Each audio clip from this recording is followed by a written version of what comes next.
I mean, And I can't tell. I'm not the sure the thing about it is that while all this has been happening, Volibear only has 2 points. Oh, the Volibear's very much a holdback, which is exactly what I've been talking about not doing. You're trying to pile a bunch of stats into a battlefield to keep me out. It's why I think the deck ultimately is not my choice. It's so hard to hold bases. It is so difficult. Yeah, especially when you know that 1,000-tailed Watcher exists. It's a whole deck. No, yeah, you for do, sure. however. My bad. Oh my God! I shouldn't have said anything. It's the caster curse, you know. It persists through all games. Oh no! All right, Dazzling that's on me. Aurora. That's on me, guys. I'll take the blame on that one. So when your turn ends, you're going to reveal cards from the top of your deck. holding this Aurora, waiting for the your thermo main beam, deck where until no, you reality, get a it's in unit. right off the top. And then you get to play it and just ignore its stuff. It's crazy how powerful this card is. It does sometimes need a couple turns to really expose its power. The first one is already good, but when you get the second one, realizing, hey, having when stuff you just coming ended ready with is the actually still very magma. valuable. I think, especially when it comes to having the Volibear in the chat. This is zone, why I the think deck doesn't that's want to run a what, bunch of units, by the way. It's because it Alex wants to is put looking at, giant so ones into play. Is going to be an Anivia, and just the decision It is crazy how different this game is because Rishi only has 5 points. Yeah, no, it is crazy how different the texture of the game is when Oh my God, is he on gonna 5 versus 6. Literally, Frank said the exact same thing I just said. They're on 5. You gotta have to do almost nothing, and you can really store up your resources. That is I think Anivia hitting the base is good here, but I think that holding back the other 8 might here, just to have that unit ready effect, I think is a really detrimental call. Well, like you not only need the points, but you need your opponent to spend. And so you kind of have to call them out here and be like, you better have the Thousand Tail Watcher. You better be able to reduce the might of my cards for this turn. Yeah, it's definitely kind of like you need to put double hold the other base even against Watcher. You still get the board. Yeah, I'm like the only thing you need to care about really is Thousand Tail Watcher, and it would be 16 minus 6 would be 10. So like you would still get up to 7 and look I guess. But you can't hold against Watcher. Like I have experimented this many times, it just doesn't work. Especially because you've got something on board face up that you can play so that can help deal with some of these is it situations. Not just better than to hold it back? You know, underestimate the trigger from that Anivia. I think you don't hold it back because your opponent can fight through it when they don't have it this way. Or do you just put 16 on and then also just dump on whatever the thing off the top is? It looks like a pretty big commitment being like I feel like you either do this or you all in. Like, but if there is maybe something like a Sky seems, Splitter, I guess, or fine. any other kind of answer to deal some damage, there could be a trade opened up, but it looks like nothing there. The other thing, though, is I guess like there's also something to be said about the intuition of like the game when you're sitting there.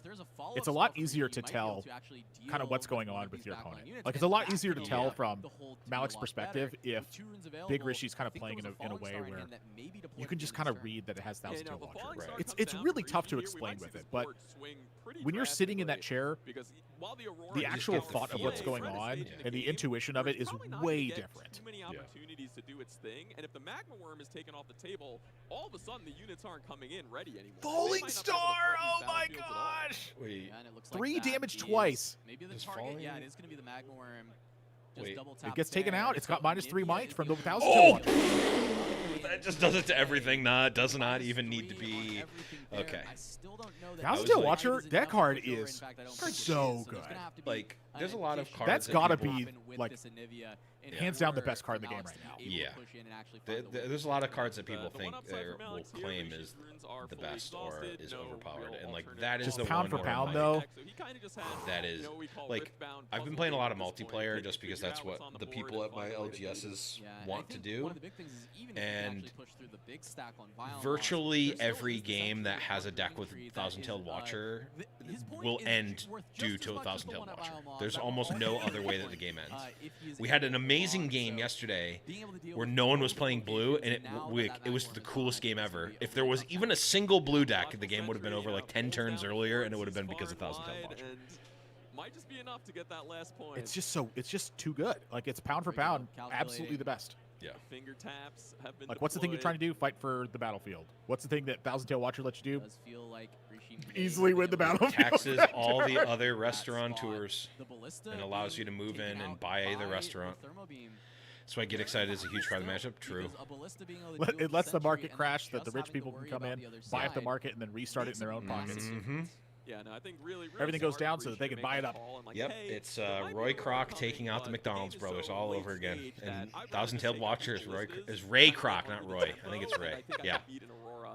It doesn't matter. This summer, Thousand-Tailed Watcher played by... What was his name? Why can't I think of by Jason Statham. Right. This is saying I don't really have it right now. No, it's this is probably it. Because here's the thing, Malik's held back the Megma as well, so he didn't even get value from it. Yeah. It just died. The value he got was a card that Big Rishi wants to use anyway.